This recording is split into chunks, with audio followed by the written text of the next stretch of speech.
नमस्कार प्यारे साथियों मित्रों। आज साथियों 16 मार्च है। आज के कुछ इंपॉर्टेंट अपडेट देखेंगे जो प्रतियोगी छात्र छात्राओं से जुड़ी होगी साथियों। पहला साथियों फर्जी सूचना योग अभ्यर्थी बाहर। ये साथियों उत्तर प्रदेश लोक सेवा की प्रतिष्ठित भर्ती सम्मिलित राज्य प्रवर अधीनस्थ सेवा में फर्जी सूचना का आधार पर शामिल होने वाले अभ्यर्थियों के कारण सैकड़ों योग अभ्यर्थी हर साल बाहर हो जाते हैं। इसमें PCS 2025 में मुख्य परीक्षा के आवेदन की स्क्रूटनी के बाद आयोग ने 410 अभ्यर्थियों को बाहर कर दिया है।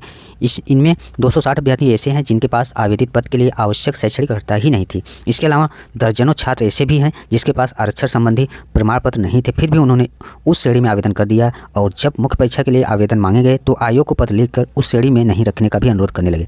ये संख्या तो उन अभ्यर्थियों की है जिन्होंने मुख्य परीक्षा के लिए आवेदन किया है। तमाम अभ्यर्थी ऐसे भी हैं जो अर्ह यानी योग्य नहीं होने के बावजूद भी प्रारंभिक परीक्षा में सफल तो हुए, लेकिन उन्होंने मुख्य परीक्षा के लिए आवेदन ही नहीं किया। यदि इन अभ्यर्थियों को कि प्रारंभिक परीक्षा के आवेदन के समय ही रोक दिया जाता तो इनके स्थान पर योग्य अभ्यर्थी मुख्य परीक्षा के लिए सफल होते। ये पहली बार नहीं है। इससे पहले PCS 2024 में 259 और PCS 2023 में 153 अभ्यर्थियों को अर्ह नहीं होने समेत अन्य कारणों से मुख्य परीक्षा से बाहर कर दिया गया था।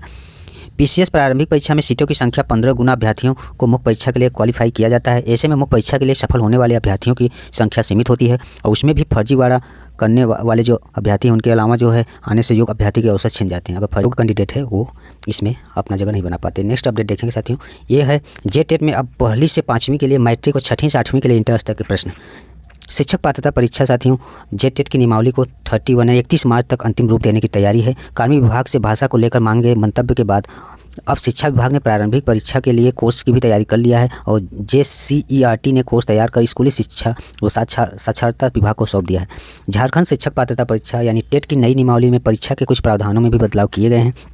इसके तहत कक्षा 1 से 5 और 6 से 8 तक के प्रश्नों की कठिनाई के स्तर में बदलाव किए गए हैं। झारखंड शिक्षक पात्रता परीक्षा के लिए वर्ष 2024 में आवेदन जमा किए गए थे। अभ्यर्थी परीक्षा के सिलेबस और प्रश्नों की कठिनाई के स्तर पर विरोध कर रहे थे और विद्यार्थियों का कहना था कि CTET समेत किसी भी राज्य में ऐसा सिलेबस बिल्कुल नहीं है। इसके बाद राज्य सरकार के शिक्षा विभाग की ओर से कमेटी का भी गठन किया गया। कमेटी की रिपोर्ट के अनुसार नियमावली में बदलाव का निर्णय लिया गया है। नियमावली में हुए बदलाव के बाद अब कक्षा 1 से 5 के लिए प्रश्नों की कठिनाई का स्तर मैट्रिक या समकक्ष, कक्षा 6 से 8 तक की परीक्षा के लिए इंटर या समकक्ष होगा। अर्थात प्यारे साथियों आप लोग का लगभग CTET जैसा ही ये साथियों अपना पैटर्न रखेंगे। वही क्वालिफाइंग के प्रावधान में बदले गए। अब अभ्यर्थियों को अलग अलग विषय के लिए मार्क्स लाना अनिवार्य नहीं होगा। अब परीक्षा पास करने के लिए केवल ओवरऑल न्यूनतम कट ऑफ मार्क्स लाना होगा। JCERT द्वारा अब जल्द से जल्द साथियों इसमें नियमावली का ड्राफ्ट फाइनल करने की तैयारी कर रहा है और नियमावली के कुछ बिंदुओं में बदलाव भी किया जा सकता है। नियमावली तैयार करने के दौरान हर महत्वपूर्ण बिंदु पर ध्यान दिया जा रहा है साथियों। ये साथियों JTET से संबंधित है, जिसमें फिलहाल पूर्व निर्धारित प्रावधान के अनुसार कक्षा 1 से 5 तक के जो NCERT CBSE की और राज्य सरकार द्वारा अनुमोदित कोर्स के अंतर्गत कक्षा 11वीं के सिलेबस पर आधारित रहते हैं। प्रश्न कठिनाई का स्तर 10+2 और उच्चतम माध्यमिक या समकक्ष है। वही कक्षा 6 से 8 तक परीक्षा के लिए प्रश्न UGC द्वारा अनुमोदित कोर्स के अंतर्गत कक्षा स्नातक के सिलेबस पर आधारित है। प्रश्न कठिनाई का अधिकतम स्तर स्नातक के समकक्ष है। अब आगे किए जा रहे बदलाव के अनुसार राज्य में अब कक्षा 1 से 5 तक के होने वाली परीक्षा का प्रश्न पत्र राज्य सरकार द्वारा अनुमोदित कोर्स के तहत ही 1 से 5 तक सिलेबस पर आधारित होगा, पर इसकी जो कठिनाई का स्तर मैट्रिक या समकक्ष ही होगा। वही कक्षा 6 से 8 तक के लिए भी प्रश्न जो है राज्य सरकार द्वारा अनुमोदित कोर्स के अंतर्गत कक्षा 6 से 8 तक के सिलेबस पर ही आधारित होगा, पर इसकी जो कठिनाई का स्तर है उच्चतर और माध्यमिक यानी +2 या समकक्ष ही होगा। इसमें बदलाव क्या हो सकता है? वर्तमान नियमावली में अभ्यर्थी को ओवरऑल पास मार्क्स के अलावा प्रत्येक खंड के पास मार्क्स लाना अनिवार्य है। इसके अनुरूप सामान्य वर्ग के अभ्यर्थी को प्रत्येक खंड से न्यूनतम मतलब साथियों इसमें 40% और ओवरऑल न्यूनतम आपको 60% अंक लाना साथियों अनिवार्य है।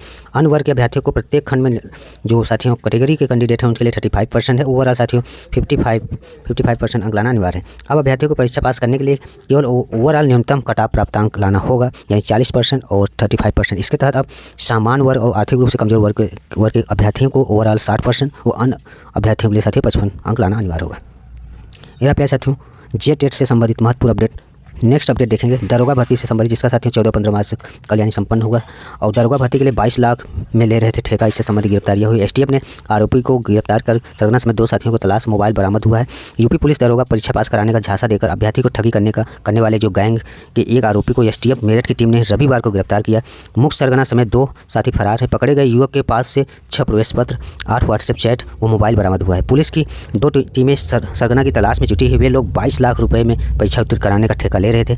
एक अभ्यर्थी से रुपए लेने पहुंचे और आरोपी को STF ने दबोच लिया और STF फील्ड यूनिट्स मेरठ के जो है एक गिरोह के मथुरा में सक्रिय होने का भी सूचना मिली और सर्विलांस में दावा भी किया गया। गांव के हवेली निवासी जो अनुज कुमार सिंह का नाम सामने आया है। मेरठ की टीम ने शनिवार रात 9:15 बजे साथियों बलदेव रोड पर रजनी लाइब्रेरी के पास से अनुज कुमार को गिरफ्तार कर लिया। वो एक अभ्यर्थी से दूसरे साथियों रुपए लेने आया था और एसडीएफ जो उप निरीक्षक संजय कुमार ने बताया कि अनुज ने 6 संदिग्ध एडमिट कार्ड अभ्यर्थी से कुछ चैट, मोबाइल फोन, सामान्य ज्ञान की पुस्तक और पेन ड्राइव इसमें जो है बरामद हुआ है। पूछताछ से अनुज ने बताया कि गिरोह का सरगना जो है गोपाल रावत है, उसकी मुलाकात गोपाल रावत से हुई। गोपाल ने 22 लाख रुपए उत्तर प्रदेश पुलिस में उप निरीक्षक परीक्षा पास कराने की बात कही थी और 3 लाख रुपए परीक्षा देने के पहले और 5 लाख रुपए परीक्षा के बाद देने थे। बाकी रकम एवज में ओरिजिनल शिक्षा प्रमाण पत्र, खाली चेक देने थे। अनुज ने कई अभ्यर्थी से बात भी की थी जिसमें मोहन और स्वामवीर सिंह नामक युवक भी इसमें साथी तैयार हो गए थे। और शनिवार महात्मा गांधी कॉलेज हाथरस में अनिल की द्वितीय पारी में परीक्षा थी और अनिल ने एडमिट कार्ड व्हाट्सएप पर भेजा था। वह उनसे गोपाल रावत को भेज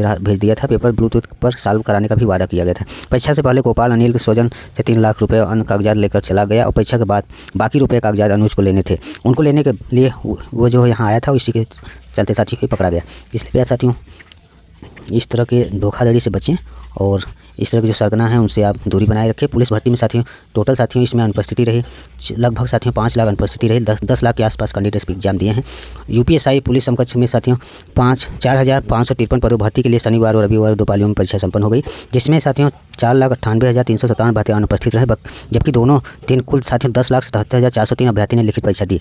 रविवार दोनों पालियों में साथियों 5,45,723 अभ्यर्थियों ने परीक्षा में भाग लिया और पुलिस ने उप निरीक्षक और समकक्ष पदों को लेकर आयोजित लिखित परीक्षा को लेकर प्रदेश के विभिन्न जिलों में 1090 परीक्षा केंद्र बनाए थे।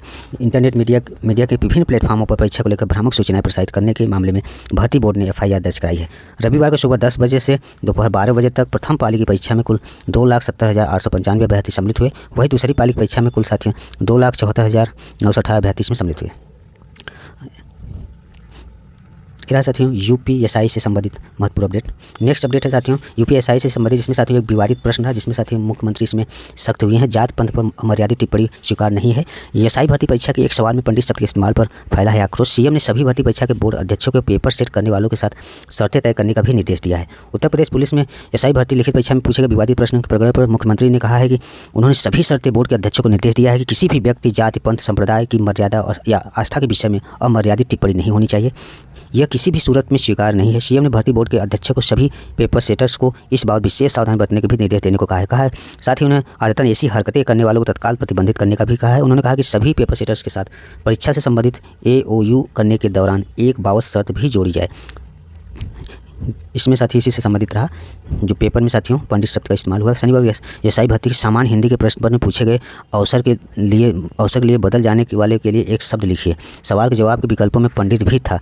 परीक्षा के बाद प्रश्न पर सोशल मीडिया में वायरल होने पर लोगों ने इस पर कड़ी आपत्ति जताई और ब्राह्मण समाज ने आक्रोश व्यक्त किया था, जिसकी वजह से डिप्टी सीएम ब्रजेश पाठक ने भी कड़ी आपत्ति दर्ज कराने के साथ जाँच कराने की भी बात कही थी। उन्होंने कहा था इसके लिए जिम्मेदार लोगों पर कड़ी कार्रवाई होगी। भाजपा के कई विधायकों ने भी इसका विरोध किया। नेक्स्ट अपडेट देखेंगे साथियों, ये साथियों बिहार से संबंधित है। 1799 दरोगा परीक्षा के पीटी का परिणाम आज 29 साथियों अप्रैल से मेंस होगा। दरोगा की बहाली के लिए पीटी परीक्षा देने वालों के लिए अच्छी खबर है। सोमवार यानी साथियों 16 मार्च को बिहार पुलिस और सेवा आयोग पीटी परीक्षा का परिणाम जारी करेगा।